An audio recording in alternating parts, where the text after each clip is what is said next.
Raider Nation? Your buddy Murf back once again for an episode of The Rundown. That's right, Raiders Fan Radio Rundown, where we hit all of the hottest stories in Raider Nation. And now this being Saturday morning, we are getting the breaking news that Cameron Newton has been put on the reserve list for COVID. So literally we got news breaking as we're doing the show. But anyways, before we get to that and plenty of other stuff, let me welcome into the fan cave here, my good friend and yours from the West Coast. He is Cousin Sonny. What's up, Cousin Sonny? What's up, Cousin Murf? Appreciate you having me on once again. This is slowly becoming the 37th most exciting thing in my life, so I look forward to it each and every week. Right on, man. Well, it's good to have you back in here. It's good to talk some Raiders with you. I know that the RFR listening audience always loves to hear from Cousin Sonny. So we got lots to get to tonight, Sonny. So this is So first off, actually, before we get into the Raidery stuff, let's talk about this Cam Newton thing. So this is literally fluid as we're doing the show. Yeah. He's been put on injured reserve. He tested positive as of Friday. So their team is already in Kansas City from the way that I understand it, because it's NFLPA protocol is that you can't travel day of. So you have to travel the day before at a minimum to get to your opponent's stadium. So really interesting. I'm thinking that this thing, I don't see let me ask you this. Is there a way where this game gets played? To me, it seems like this is a no-brainer. They've got to postpone it, right? Regarding Chiefs-Patriots this week. Excuse me. Yes, thank you. Yeah, I think it's actually already been postponed. Has it? Okay, see, that's literally how fluid this thing is. I hadn't even seen that yet. Well, hold on.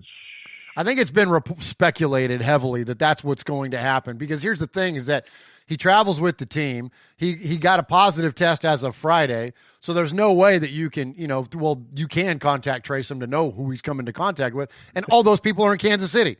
So you can't tell me that they can execute a football game now. Hey, what? Real sorry. My first thought was, well, crap. How does this affect Raiders players, right? Because we just played the Patriots. Chuck Splatterhead on the chat says, well, thank God none of our players got within 6 feet of him. Yeah, I know, right? Thank God our pass rush sucks so bad. None of our players got close. Yeah. We stayed socially distant from Cam Newton on Sunday, no doubt. Yeah. But I guess my thought with this whole NFL thing is like, so it happened with the Titans, and you're right there in the epicenter of that, right? I mean, that's in your wheelhouse there, so you could probably speak more to that. They postponed that game, right, to the bye week. Correct. So then they'll do the same thing. Most likely with this Chiefs and Patriots game, they'll push it out. But what happens when they can't push out the games anymore? They're just going to cancel games, and then what happens to the records at that point? Like how do they keep doing this? It doesn't seem like. I guess obviously they thought about it, but I'm just wondering how far this thing gets. How much can you kick the can down the road until now you have an issue? And on top of this, Murph, this highlights the lack of leadership of one disrespected DC Carr and all them hanging out without the masks on, and yet other players are testing positive and can't play. So it all ties back to the Raiders for me. It's an issue, and I'll be curious to see how the NFL handles it moving forward. Well, I think you can kick the can down the road as far as you need to. I mean, we've seen every other league playing their championships and whatever. And now, granted, that like the NBA's in the bubble, and same thing with the NHL, and baseball's a little bit different. But I mean, they've been even it got off to a bad start with the Marlins, and now here they are winning playoff games. So I think it's possible you can extend out as long as you need to. I'm with you that.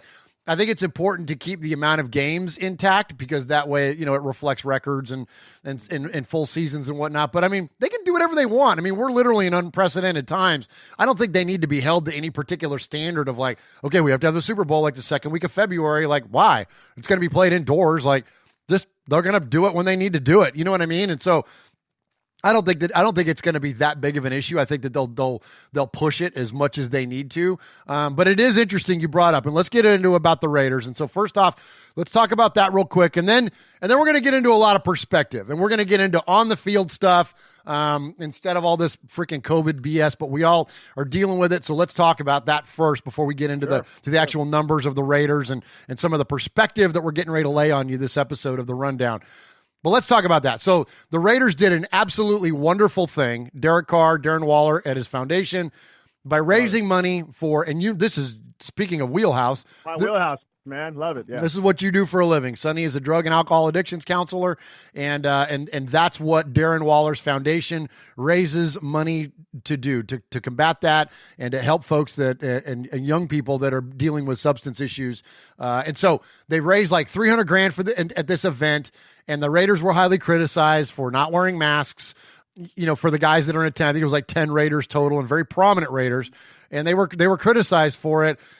And I thought it was a little bit of an overreaction at first, because, I mean, it's not like they were running around with masks off the whole time, but they did take them off for their appearances and for their pictures and whatnot. But now look at you bring up a good point, and I think a lot of people are being fairly critical now after the fact. Like, you've at a minimum of whether you felt you were safe or not, did you exhibit behavior that is responsible? I don't. You probably didn't. I don't. I want to give them a little bit of grace here, but they don't get a full pass. What say you? Remember when you're 16 and you hear about venereal diseases, and you're like, "That'll never happen to me." You know, that's how I look at all this. It's like you never think it's going to happen to you until you meet somebody. Until you no, but and then you meet somebody, or you interact with a girl, or you have a roommate who has a horrible story. You're like, oh wow, it can happen to people I know. Anyway, I'm fully clean, Rachel. Anyway, so to me, this speaks to that. So COVID is what it is. It's politicized. Depending which side of the aisle you sit on, you have certain thoughts about it. Whatever. It's a real thing. It's here and it's affecting people. The issue I have with what let me back up. What was that, Mike? Was that Florio who's going off on Carr about it? Oh my gosh, yeah. Well, Florio goes off on the Raiders any chance. Yeah, he gets, and so I thought he definitely kicked a dead horse there. It's like, come on, dude, you made your point. Get off it already. And that was all for TV. But here's my issue, Murph. Raiders play the Patriots on Sunday. Monday, the 28th, the day after the game, was the Beyond the Wall with Darren Waller. Now we learned Cam Newton was tested positive for COVID. How long has he had COVID? Did they do the after game hug? And obviously the two quarterbacks always interact with each other. So there's Carr and Newton, hands shaking it up, talking, getting close. And then the next day they're at this event doing great things, but then the great thing was overshadowed by them not wearing their masks, So I have an issue with that. And if anything, it's about optics and it's about perception. Bingo. Sometimes yep. Perception is all that matters. Sometimes perception is the truth, even if the actual truth is not there, And so it's a bad look for Derek Carr and the Raiders on this, and there's no way around it. He just has to own it and get better and move forward. At least wear a chin diaper, He didn't have a chin diaper yeah. on. Well, there's a term that you hipped me to back in the old days when we used to do a Madden League, and I'm not comparing us to NFL players, but I'm just saying what I am comparing it though to is situational. Is that you had a term when we were the commissioners of our league, in order to have the expectation and demand that everybody else follow the correct rules and spirit of gameplay, you told me, you're like, Murph, we need to be above reproach. We absolutely can't have any reason for anybody to ever question our integrity, our intention, our anything. We have to make it absolutely impossible for anybody to look at us thinking that anything odd might be going on. Same thing with our foundation, the One Nation Foundation. There's a reason that it's transparent, it's public, it's nonprofit. We have multiple officers on the board with multiple people with access to the funds, because the last thing I would ever want to be accused of is raising money for our own profit. And trust me, when we raise the kind of money we're going to raise, there's going to be somebody that's going to have that kind of a take on it. So we wanted to be above reproach. Well, the Raiders opened themselves up for criticism. They were not above reproach. And that's the whole point, I think, around this, is that, like you said, it's the optics of it. There's enough reason for people to take shots at the Raiders. Don't give them one. Yeah. Especially Derek Carr, I'm over him, Murph. He's a bad leader. He's just not a good leader. He says the right things. You want to believe in him. He has the look, but when you get right down to it, guys aren't freaking laying out for him. He's doing stupid stuff like this at the event. Back in 2017 with the Redskins game, he didn't lead then. He's just not a leader, man. And I think that's the plague of this team right now is he's not a leader. Yeah, they're sitting at 2-1, blah blah blah blah blah. I'm not going to get all too much into it, but again, this is another example of him not leading, and for him to be as careless as he was for this, like it makes me mad because you're right. It opens him up for criticism, but at the same time, like you have to know your spot in life. Like you're the leader of a national football team as the quarterback. Like that, the quarterback is always the leader. You're looked at as the guy that everybody else takes their cues from. Hunter Renfrow is looking at you, Derek Carr, to see how he should act. And when you do something like this, you're disregarding every person who's died from COVID. You're disregarding everybody who's in the hospital right now suffering from COVID. And you're disregarding the NFL, the people who employs you, by doing this. And it's just a dumb thing to do. And then now with the Cam Newton testing positive for it, imagine what's going to happen if Derek Carr tests positive for it, right? And then he's at the event. I mean, this thing could snowball, man. Absolutely. And I think the larger, where the leadership then comes into question is that the lack of ownership of it. There's a defiant nature that comes from it when he does get criticized about things. And instead of taking ownership, and I think that's an important thing to be a good leader, is that you have to walk the walk. Like you have to be willing to own your behavior. And look, he's a human being. He's going to make mistakes. And this isn't just Derek Carr. Every other one of you freaking Raiders that were at this event, we're not criticizing the event. We're not criticizing what you did. That's a wonderful thing that should be celebrated and would be being celebrated. If you kept your freaking mask on, it wouldn't even be an issue. So that whole notion of own it. Like, hold your hand up. Say, I made a mistake. I screwed up. I did. We did the same thing in the same freaking city. I went and sat in the middle of 100 freaking Raider fans hooting and hollering at the Stage Door Casino because unfortunately it got a little out of control, not to the fault of ownership, but once ownership got aware of what was going on, they squashed it. But point being though, I was in the middle of that. And I said it on this last episode of Raiders Fan Radio Live. Like, I owned that. Like, I wasn't above reproach. I made a mistake. I exposed myself unnecessarily in a large group of people and lost my mind. I had a blast. I freaking... Hey, define exposing yourself in front of a large group of people in Vegas for us, huh? Yeah, right. Yeah. I know. I'm easy with those words. Hey, but 2 years ago, that had a whole different context. I know, right? Yeah. Well, anyway, so, before the Raiders, that's a whole different world going on there. But you get what I'm saying, though. Like, just own it, man. I made a mistake. I screwed up. I lost where I was at. I got caught up in the emotion of it. I got caught up in the moment. The Raiders say the same thing. And then people will leave you alone. Anyways, all right, let's get out of there. Let's hit a break. And then let's get into some of this stuff about the Raiders, man. There's lots of stuff about the Raiders. And, Sonny, my goal with this episode today, and I know you are the perfect guy to help me with this, it's time to bring some perspective to Raider Nation. Perspective. Hey, Raider Nation. This is Max Crosby from the Oakland Raiders. And goes down, and Max Crosby, who forced a fumble last week. You're listening to Murf, Mosh, and Swag Jeff on Raiders Fan Radio. Thank you so much. Just win, baby. All right, Sonny, let's talk a little perspective. Now, speaking of that game against the Saints in Las Vegas, we were all riding high. People are screaming Super Bowl. I mean, we beat a contender. We beat one of the freaking made men of the NFL and Drew Brees. We beat that defense. We beat that offense. And granted, even without Michael Thomas, it was a statement game for the Raiders. The opening game in Allegiant Stadium, it was a big damn deal. Well, it's one thing to make a statement, but it's another thing to follow up that statement. And we followed it up by laying an egg in New England. And I think that game, for me as a fan, brought a lot of perspective. I've often said this term that I thank the Raiders for relieving me of the burden of expectation. That usually happens at some point during the year where it's like, all right, that's it. We're just going to suck now. And then you just kind of quit worrying about whether we're going to make the playoffs. You can enjoy the game. You just enjoy the game. You just enjoy the Sunday for what it is, and you quit worrying about whether we're going to make it or not because you just know, well, this team ain't going to make it. All right. Yeah. So that said, my goal is to bring some perspective to you. Now, look, Raider Nation, this is not, and I already know what Sonny's going to say on this stuff, so I'm just lumping him into my thoughts here. Our goal with this is not to crap on the team. It's not to crap on your fandom. It doesn't mean that we're any less fans. It doesn't mean that we're not any less passionate about anything or love the team any less. Clearly, just look around at our freaking houses. But I will say this.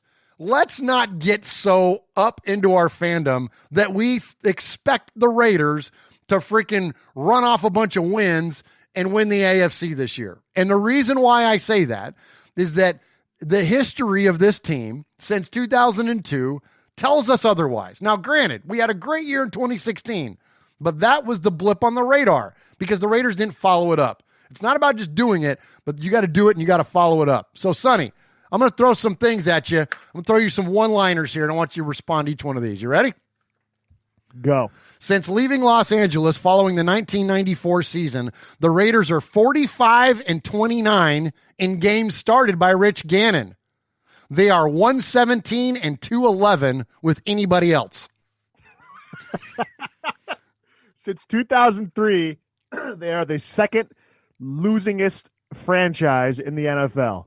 And I think we have Raider Nation has issues, Murph. We have Raiders trauma.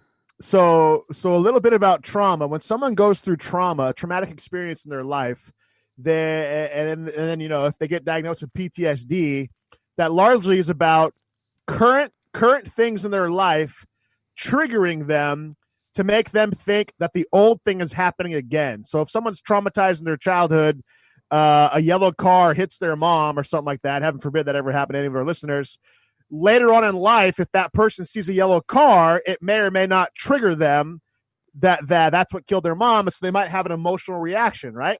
And so you have two parts of your brain. You have the unconscious part of your brain and the conscious part of your brain. The conscious part is like, today's Tuesday, it's a beautiful day outside, the sky is blue, blah, blah, blah, blah, blah, I have to go to work today. The unconscious part says, it's happening again. This emotional trauma is happening again, and it's trying to tell you to freak out. And so, like, these two parts of your brain are at war with each other, right? Does that make sense? Yeah, because I'm having emotional trauma with the Raiders right now because it feels like we've gone through this before. We all do. Like if you watch Raiders Twitter on Sundays or whenever there's a game, it is. I was thinking about this last weekend. Like, we've all been Raider traumatized over the years by thinking like, the Patriots. If you bring up the Patriots to a Raiders fan, they almost hate them more than the Chiefs and the Broncos and the Chargers, which to me is kind of dumb. Like I don't hate the Patriots more than those three teams. Like, it's those three teams and everybody else in my eyes. Absolutely. And the Steelers and Niners are closer to my hatred of those three teams than the Patriots are, right? But because of the Tuck rule, we've been traumatized. And so now when we see the Patriots, our unconscious brain says, hate them. And there's no room for objectivity whatsoever, man. I'm telling you, dude. That's awesome. And then think about any time a flag is thrown. Oh, bullshit. Like people can't commit penalties, right? And so we've been traumatized. So that's why we see things like the Raiders are 2-0. Everything's great. The Raiders lose. Now think about this from a purely objective standpoint. The Raiders just lost a away game to the winningest NFL franchise in the last 20 years. They scored 20 points on them, but gave up 36. And the Raiders had some pretty significant injuries at some positions that really matter on defense.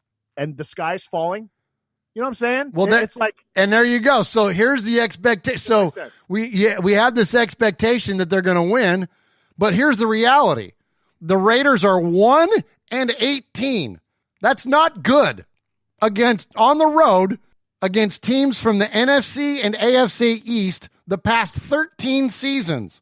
The only win came in Miami in 2017 when the Raiders stayed the week there. Yeah. That's it. Well, Raider Nation 1-18 against teams that live on the East Coast and play in those Eastern divisions. Like, we were gonna lose to the Patriots. All right, here's another one. John Gruden is set to coach his 100th regular season game with the Raiders. He's got a 51-48 record. Sonny, can you name the other three coaches that have coached 100 games for the Raiders? Madden. Correct. It's not Davis. Maybe Art Shell. There you go. He's number 3, and there's one in the middle. So Art Shell, Madden. Yep. And there's one more? Yeah, come on. This should be easy. Flores? Yeah, there you go. Okay, yeah, that's what I thought, yeah. Okay, so, and I brought that up because here's a cool little tidbit also. Today, is the anniversary of Art Shell becoming the first black head coach hired in the modern day NFL. The first black head coach ever was Fritz Pollard in 1921, but in the modern era, Art Shell on October 3rd here. So absolutely much respect to Art Shell and, of course, the Maverick and the Raiders. Good friend of the show, Art Shell. We met him. Good friend of the show, Art Shell. Absolutely. All right, let's get back to some of these tidbits around the game, though. All right, so here we go about the Raiders. Now, I'm going to give you some good news, Raider Nation. All right, and we're going to start transitioning away from that stupid Patriots game, and let's start getting into some of the outlook to the Bills game. All right, so, Sonny, one of the things that has plagued this football team for, since forever, since Cliff Branch and Fred Blitnikoff retired, has been drop passes, right? We've had a lot of drop passes. And so here's good news for the Raiders. Since they started keeping drop pass stats back in 2009, the Raiders are the second team without a drop through 3 games. Kansas City did this back in 2017. Okay, so as of right now, no drop passes. To give you an example, some contrast, and Sonny, tell me what you think here. Back in 2019, they had 25 drop passes on the season and 4 already for the first 3 games. So got a lot better there. Well, we got rid of Amari Cooper. I mean, right? When he actually finished a route and had a chance to catch the ball, he tended to drop him a lot. He tended to clank off his hands. Yeah, and that's why the Raiders are good, right? They're 2-1. Like, let's celebrate it. The sky's not falling. The team's competitive. It's one thing for the Raiders to be competitive past the second quarter, let alone past the second game of the season, right? Where it's like, okay, we have a chance. The games are worthwhile to watch. And so that, I think, is indicative of that we don't have a lot of drop passes. Same thing with the penalties. Like, we're doing great. We're doing great in areas where traditionally we haven't done great in. And we should celebrate that. Like, it takes a while to rebuild a whole entire culture. The Raiders have a culture of losing. They have a culture of being dysfunctional. When they're 2-1 and they have no drop passes and a lot of, barely any penalties compared to previous years, those are all reasons to celebrate this year so far, man. Absolutely. And so we got a good look at the Buffalo Bills, who are a good team coming into Allegiant this week. So I'm going to give you some more good news, Raiders. I said I was going to give you perspective. I'm going to hear some good perspective, but then we're going to bring you back down afterwards, okay? So we're going to go a little roller coaster. So we knocked you down. Now we're going to lift you up, and then we're going to knock you back down again before we get out of here for the rest of the show. All right, so here's the good news. So with Edwards out and Ruggs doubtful, the Raiders might need to rely on Renfrow more. Reason why is that the Bills have allowed 32 catches, which is tied third for most, on 426 yards, which is third most, to receivers that have lined up in the slot. So potentially a good day for Hunter Renfrow. Also, the Bills have allowed second most yards this season to tight ends, which means it could be a big day for Waller and Renfrow, which are basically our 2 biggest weapons, right, that we're going to have other than Josh Jacobs. But in terms of throwing the ball, it looks like it's going to be Renfrow and Waller. And I'm going to give you one more thing, more good news going into this game. The Bills have allowed almost 2.5 points per drive and 6 yards per play this season after facing the Dolphins, Jets, and Rams, okay, which are not – have you seen the Dolphins and freaking Jets offenses? Like, we're not talking about prolific offenses here. That's worse than the Raiders totals for 2019, okay, which is the Raiders had 2.3 yards per play and almost 6 yards per drive too, or a little bit less. But anyways, point being, though, you can move the football on this Bills team. They are a little bit suspect in the secondary. You can also run on them. We've seen teams have success running the football. So I think that where Bill Belichick does a really good job of taking away your weapons, and especially when we're already down Ruggs, the Buffalo Bills aren't capable of that same thing. And this is Sean McDermott. This is not Bill Belichick. So I think that we're going to see a big day out of Waller, a big day out of Renfrow, a big day out of Josh Jacobs. I know, really putting it out there, Murph, like taking a risk on those 3 guys. But seriously, I think this could be a perfect setup for Gruden's West Coast offense to just go nuts. Now, what we're going to need is defensive help to help, keep the ball out of Josh Allen's hands, because that kid's a freaking baller, dude. Yeah, Darren Waller had 4 targets and 2 receptions against the Patriots for 9 yards. For 9 yards, Murph. Unbelievable. You know what I'm saying? So Belichick's the greatest coach of all time. The Tuck rule happened. I hate it, but it's whatever.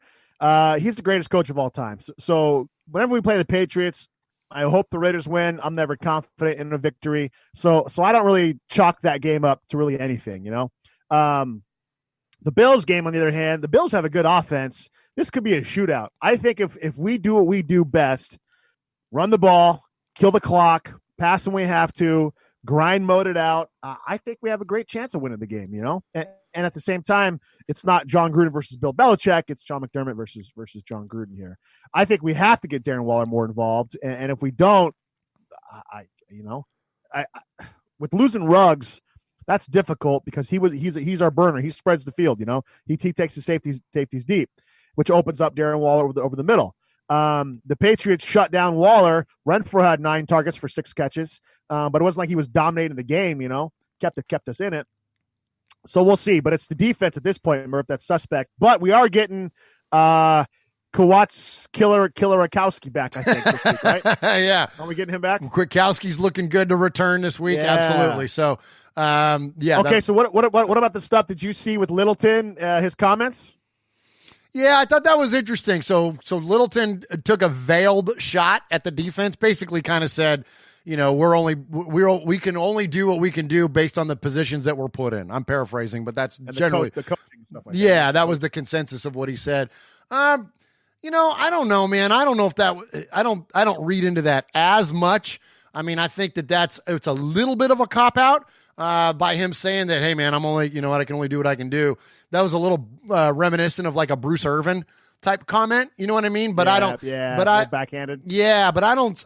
We'll see. We'll see if that thing festers. I mean, we'll see if that thing dies where it is, or what. Now, I mean, like you mentioned, like the defense has a chance to really do some things.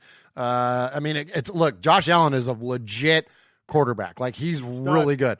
You know what I mean? And so, and he can run, and we have a hard time stopping running quarterbacks. Absolutely. And they got this guy named Stephon Diggs. I don't know if you've seen him play or not, but he's pretty good.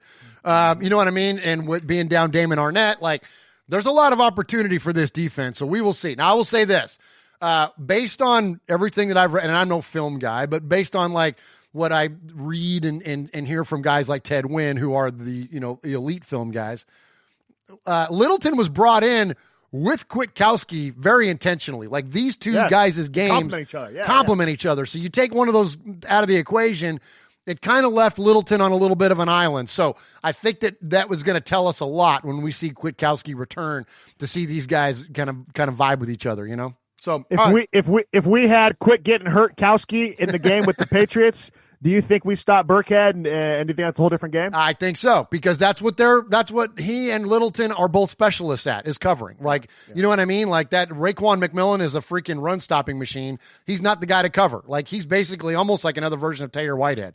Like he's a liability in coverage. Kwiatkowski and Littleton are not. That's what they do, and do it well. And so, but I think that when you got one guy that's completely dependent on doing it in Littleton, then it was just too much. It's too much to cover. Again, I didn't break down the damn film. I don't know what all those different matchups were, but that's just the way that I understand it. All right, so we've kind of got some positivity going here, Sonny. We're excited about this Bills game, right? I'm excited. All right, I'm excited. I'm there's a shot. You're saying there's a shot.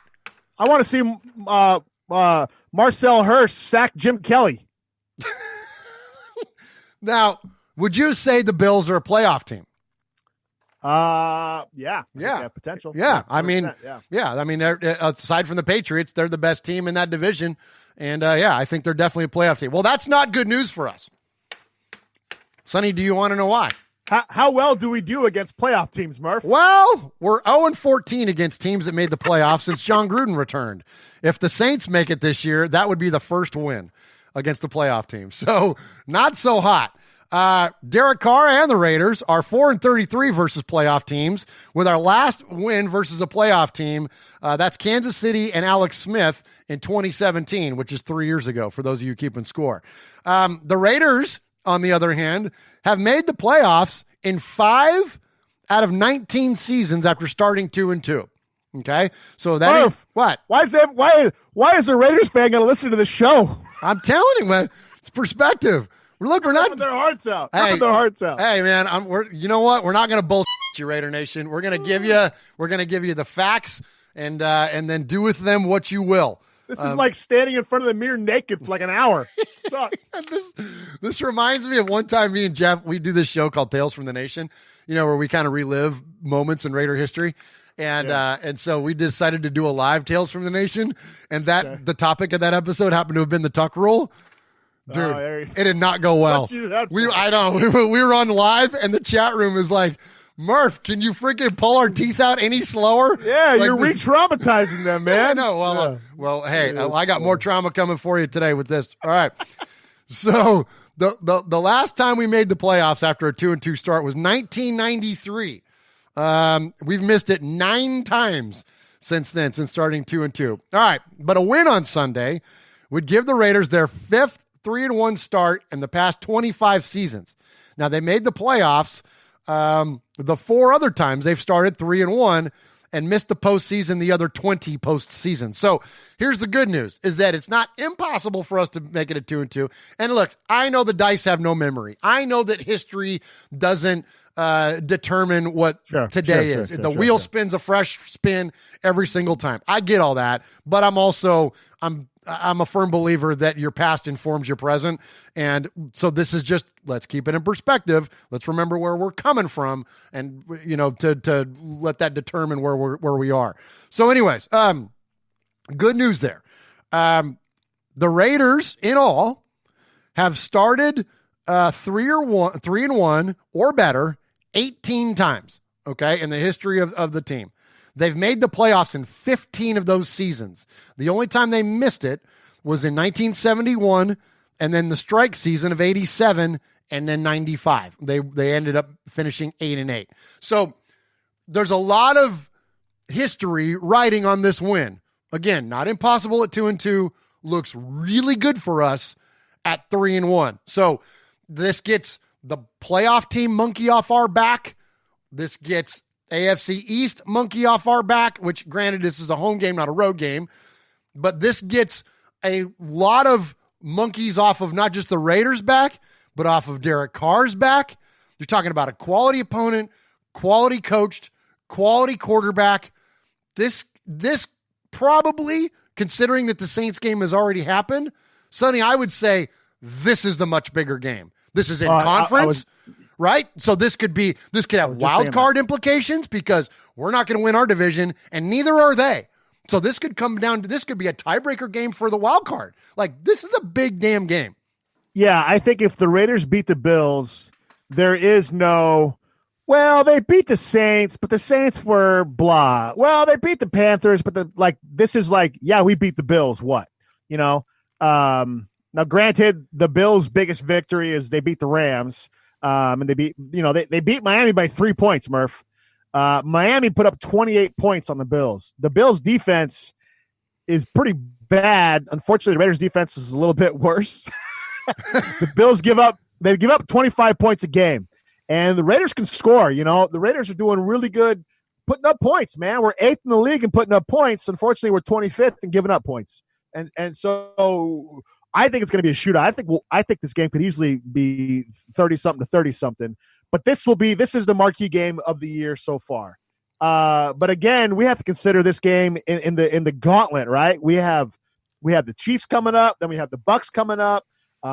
This is one of the games that we need to win because, in all realistically looking at it, these 4 games, right? This 4-game gauntlet: Patriots, Bills, Chiefs, and then Bucks.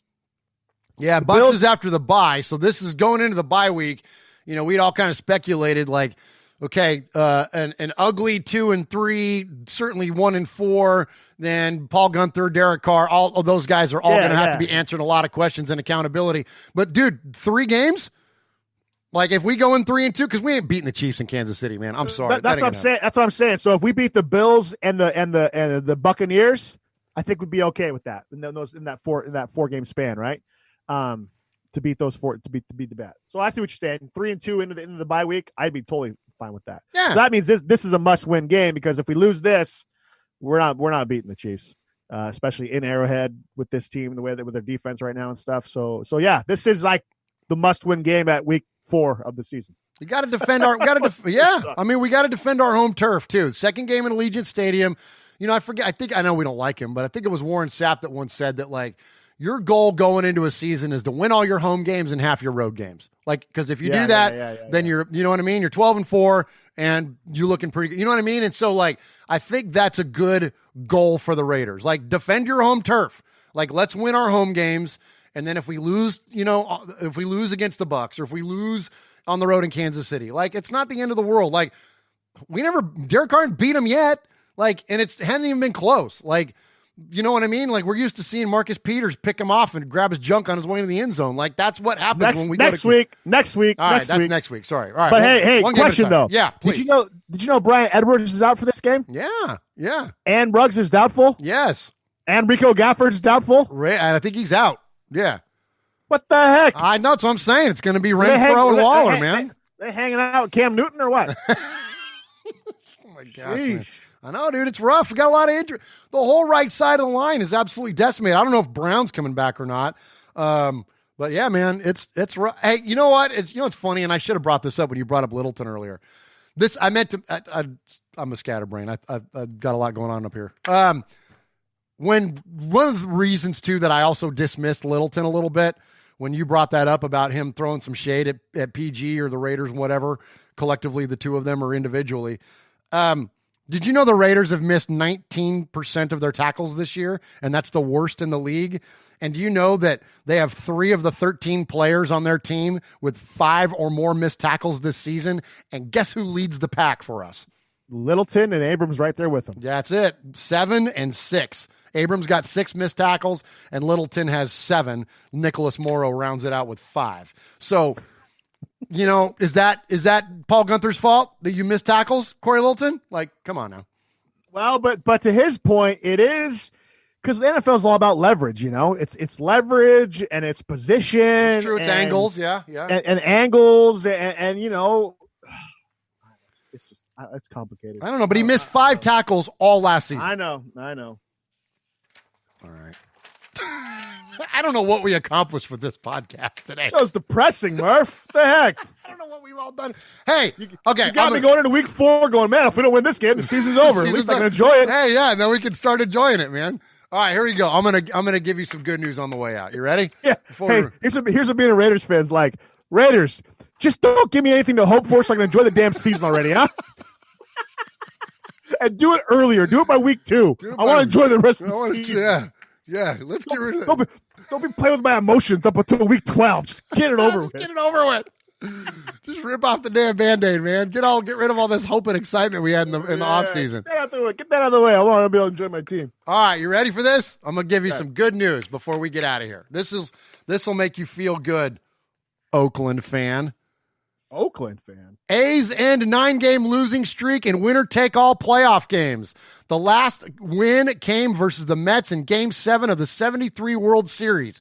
Since 2000, the A's are now 2-15 in postseason games when they would advance with a win. The other victory came in 2006 in the Division Series against the Twins. Congratulations to the Oakland A's. Let's go, Oakland! There we go. There's some good news for you. Now the Raiders, good news for Oakland, not for the Raiders. That's great. Good way to throw it in there last. There we go. All right, son, you got anything for Raider Nation before we get out of here? Yeah, man. We're in Vegas. We're 2-1. There's always something to pick apart, but my encouragement would be to the Raider fan who's watching the game. Don't watch the games through the lens of what's happened in the past. Just enjoy the Raiders for who they are now, for what they're building now. Don't let every flag boil your blood to the point where you might burst. Don't let every missed call think that the refs are jobbing us or whatever. Like, just enjoy the game. Like, put all the past stuff away. And if you need to, give me a call. Maybe I'll open up a Raiders fan counseling online program, Murph. That might be something as well. Dude, that might be your calling, man. That might be my calling, man. Raider therapy, man. Raider therapy. Because we're all a bunch of whipped puppies over here, man. Traumatized over, man. Beating us up for years, man. It's the most abusive relationship in my life is this one with the Raiders. And we choose to go back every time. I love them, man. I can't quit you, baby.